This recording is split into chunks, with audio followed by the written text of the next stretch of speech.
Bienvenue dans ce nouvel épisode de Scoop Monde. Aujourd'hui, nous allons aborder un sujet délicat suscitant de nombreux débats intenses liés au droit à l'avortement des femmes américaines sous le régime Trump depuis sa récente réélection en tant que 47e président des États-Unis. Beaucoup le caractérisent de personnage misogyne, anti-femme. D'autres l'accusent de vouloir supprimer les droits primordiaux et personnels aux femmes, notamment dans ce cas précis qu'est le choix de la reproduction. Mais est-ce vraiment le cas? Que signifie réellement le terme anti-femme? Trump, tout au long de sa carrière politique, s'est positionné comme un défenseur des valeurs conservatrices. Dès son élection, il a exprimé son désir de limiter l'avortement, affirmant que la vie commence dès la conception et que chaque vie mérite d'être protégée. Pour comprendre cela, il faut regarder méticuleusement la base électorale de Trump. Une grande partie de ses électeurs, et lui-même d'ailleurs, sont des conservateurs, majoritairement de confession chrétienne, qui estiment que l'avortement est moralement inacceptable, et pas seulement une question de morale, mais également une responsabilité spirituelle. Leur vision repose sur des convictions religieuses profondes, ancrées dans des textes bibliques qui mettent en avant la sacralité de la vie humaine. Des passages comme Jérémie 1, verset 5 qui dit, je cite, « Avant même que je te forme dans le ventre de ta mère, je te connaissais, et avant que tu sois sorti de son sein, je t'ai consacré et je t'ai établi. » Ou encore Proverbe 6, verset 16 à 17 qui dit, « Il y a 6 choses que déteste l'Éternel, et 7 qui lui sont en abomination. Les yeux hautains, la langue menteuse et les mains qui versent le sang innocent. » C'est dans ce contexte que beaucoup voient l'avortement comme une référence directe à l'acte de tuer une vie innocente. Car nous le savons tous, quand une femme avorte, il y a effectivement une mare de sang qui coule, symbolisant la perte tragique de cette vie en devenir. Pour ces conservateurs, le fœtus n'est pas simplement un potentiel de vie, mais une vie à part entière avec des droits qui méritent d'être protégés. Cette position les amène à voir la légalisation de l'avortement comme une dérive qui banalise la vie humaine et encourage une culture de la mort. C'est dans ce contexte que Trump, avec son administration, ont mis en avant une vision de la société dans laquelle chaque individu est responsable de ses choix, et cela s'applique aussi bien aux femmes qu'aux hommes. Donc avant d'aborder les mesures spécifiques, il est essentiel de comprendre que dans la perspective de Trump, il ne s'agit pas de réduire les droits des femmes, mais plutôt de promouvoir une société où chacun est responsable de ses actions et de ses décisions. Dans sa première administration en 2017, Trump a pris plusieurs mesures pour limiter l'accès à l'avortement, notamment en renforçant la majorité conservatrice de la Cour suprême, menant à des décisions importantes comme le renversement de Roe v. Wade en 2022 ou encore la suppression des fonds fédéraux pour le financement des organisations qui promeuvent ou délivrent des services liés à l'avortement tels que Mexico City Policy ou encore Global Gag Rule. De plus, il a permis à certains employeurs de refuser de couvrir la contraception pour des raisons religieuses ou morales. Ces décisions pour lui respectent la liberté religieuse des employeurs et la responsabilité individuelle, car l'administration Trump considère que les gens doivent pouvoir choisir selon leurs valeurs morales et que le gouvernement ne doit pas forcer des entreprises ou des individus à agir contre leurs convictions. Ces quelques décisions ont permis aux États de décider eux-mêmes des lois sur l'avortement, et plusieurs États conservateurs en ont profité pour introduire des restrictions strictes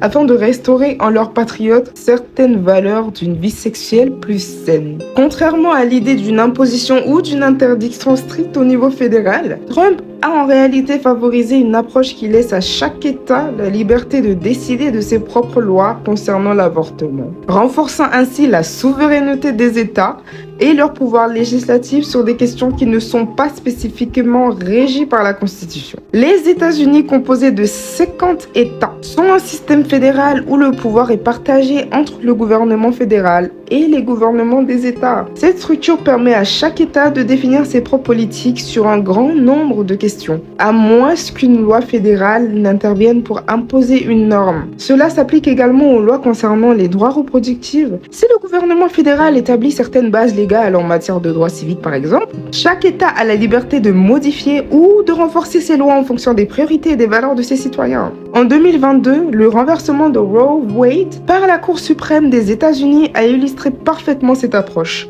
la Cour a décidé de renvoyer la question de l'avortement aux États, permettant à chaque État de légiférer sur cette question. Ce n'était pas une interdiction fédérale de l'avortement, mais plutôt une décentralisation, donnant ainsi aux États la possibilité de déterminer leur propre législation en matière d'avortement. En soutenant cette décision, les fédéraux ont mis en avant l'idée que les gouvernements des États devraient avoir la possibilité de refléter les convictions et les valeurs locales de leur population. Mais ce point de vue ne s'arrête pas là. Les pro-vie estiment également que l'avortement encourage une forme de confort et de laxisme vis-à-vis de la sexualité, qui, selon eux, pourrait amener tierces personnes à ne plus réfléchir aux conséquences de ces actes.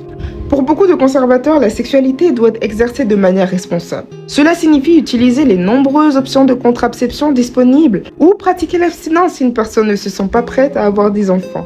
Cependant, ces décisions sont controversées car d'autres estiment qu'elles limitent les droits fondamentaux des femmes et les poussent parfois à chercher des solutions dangereuses en dehors des structures médicales légales. En vérité, certaines femmes vivant dans des États américains où l'avortement est désormais strictement limité ou interdit se retrouvent dans des situations complexes. Face aux obstacles légaux et au manque d'accès à des structures médicales sûres, certaines prennent des risques en cherchant des moyens non médicaux pour mettre fin à leur grossesse, ce qui peut entraîner des conséquences graves, très graves. Par exemple, des témoignages de médecins et d'organisations de santé montrent que certaines femmes se tournent vers des médicaments abortifs sans supervision médicale ou parcourent de longues distances pour se rendre dans des États où l'avortement est autorisé. Cette situation est particulièrement difficile pour celles qui n'ont pas les moyens financiers ou qui vivent dans des régions très conservatrices où la stigmatisation et la peur de représailles judiciaires dissuadent de nombreuses personnes de chercher de l'aide, même en cas d'urgence. Une étude de l'Association américaine de santé publique montre que lorsque l'accès à des avortements sûrs est restreint, certaines femmes tentent de mettre fin à leur grossesse en utilisant des méthodes non recommandées, comme des médicaments mal dosés ou des objets dangereux. De plus, selon The Lancet, les risques d'infection, de saignements sévères, voire de décès augmentent dans ces situations. Ces histoires rappellent celles de l'époque précédente Roe Wade, où les avortements illégaux étaient fréquents aux États-Unis.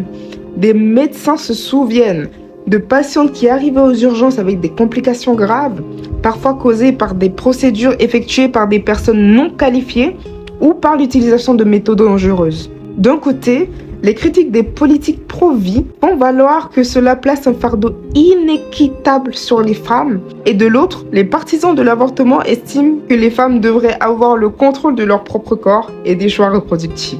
Selon eux, les restrictions ajoutent une pression immense, en particulier pour les femmes les plus vulnérables, comme celles en situation de pauvreté ou celles qui sont victimes de violences ou de circonstances incestueuses. Néanmoins, le président Trump, lors de sa campagne, a exprimé une position qui soutenait une interdiction de l'avortement avec 3 exceptions précises. En cas de viol, d'inceste ou de risque pour la vie de la mère. Ce point de vue reflète une partie de la ligne conservatrice du Parti républicain, qui prône la protection de la vie prénatale tout en reconnaissant la nécessité d'adopter certaines exceptions dans les circonstances extrêmes. But I believe in the exceptions for rape, incest, and the life of the mother. I think it's very important. L'argument pro-vie sous-entend souvent que les femmes doivent se discipliner pour éviter des grossesses non désirées. Mais pour les défenseurs de l'accès à l'avortement, ces situations sont complexes et nécessitent des solutions nuancées et humanitaires. À ce stade, je voudrais apporter mon point de vue personnel sur la question. Je pense que la question de l'avortement est compliquée et très complexe. Pour moi, il est important de tenir compte des réalités humaines où l'on ne peut pas toujours imposer des règles strictes sans tenir compte de la souffrance et des circonstances qui échappent au contrôle des individus. Dans ces situations, il s'agit de comprendre la douleur et la détresse des femmes qui se retrouvent face à des choix impossibles, souvent à cause d'événements qu'elles n'ont pas provoqués et sur lesquels elles n'ont aucune emprise. Car même dans une perspective profondément religieuse, la compassion humaine doit primer lorsque des vies sont en jeu. Beaucoup de conservateurs, y compris Trump, estiment que l'avortement devrait être interdit, sauf dans ces cas très spécifiques où les circonstances rendent la grossesse non viable ou la vie de la mère est en danger. Cela soulève un dilemme moral, car dans des situations aussi dramatiques que le viol ou l'inceste, Une victime ne doit pas être vue comme un responsable de ces événements qui lui sont imposés. C'est là que l'humanisme entre en jeu et pourquoi la décision finale sur ce sujet complexe ne doit pas être prise uniquement sur des bases idéologiques ou politiques, car la réalité humaine est bien plus nuancée. Tout en respectant la conviction que la vie humaine est sacrée dès sa conception, il est essentiel de reconnaître que certaines situations, bien que tragiques, demandent une approche profondément empathique et respectueuse. Le débat autour de l'avortement est complexe et ne peut pas être résumé simplement en termes de pour ou de contre. Ce qui compte, c'est d'encourager un dialogue ouvert et respectueux où chacun peut exprimer ses valeurs tout en écoutant les réalités et les expériences des autres. En fin de compte, l'important est de se rappeler que quelles que soient nos opinions, chaque personne mérite respect et priorité sur les choix de sa propre vie en fonction de ses réalités, de ses circonstances et de ses besoins. D'un côté, je comprends le point de vue du président Trump et de ses conservateurs. Par cette politique, ils cherchent à renvoyer leur société vers un mode de vie qu'ils estiment plus sain, en alignement avec des valeurs religieuses. Il est vrai qu'une partie de cette vision reflète un retour à une sexualité encadrée, au respect de la vie et au sexe dans le cadre du mariage, comme le prônent de nombreuses religions auxquelles les Américains eux-mêmes adhèrent. Rappelant que certaines complications sociales comme les grossesses non désirées pourraient être évitées dans un tel contexte. D'un autre côté, il est essentiel de prendre en compte l'évolution des mentalités et des pratiques sociales. Aujourd'hui, la réalité est que le sexe est devenu un aspect plus librement assumé dans notre société. Nous vivons dans un monde où les valeurs autour de la sexualité ont évolué et où peu de gens pratiquent l'abstinence ou limitent le sexe au mariage. Face à cela, vouloir décourager les comportements en imposant des restrictions drastiques sur l'avortement semble déconnecter des réalités contemporaines et, pour certains, irréalistes. Au final, il est peu probable que de telles lois suffisent à elles seules à rééduquer une société ou à modifier des comportements sociaux profondément ancrés. La réponse pour moi réside davantage dans la compréhension et l'adaptation aux réalités actuelles. Car en fin de compte, comme on le dit souvent, quand la musique change, il faut changer les pas de danse.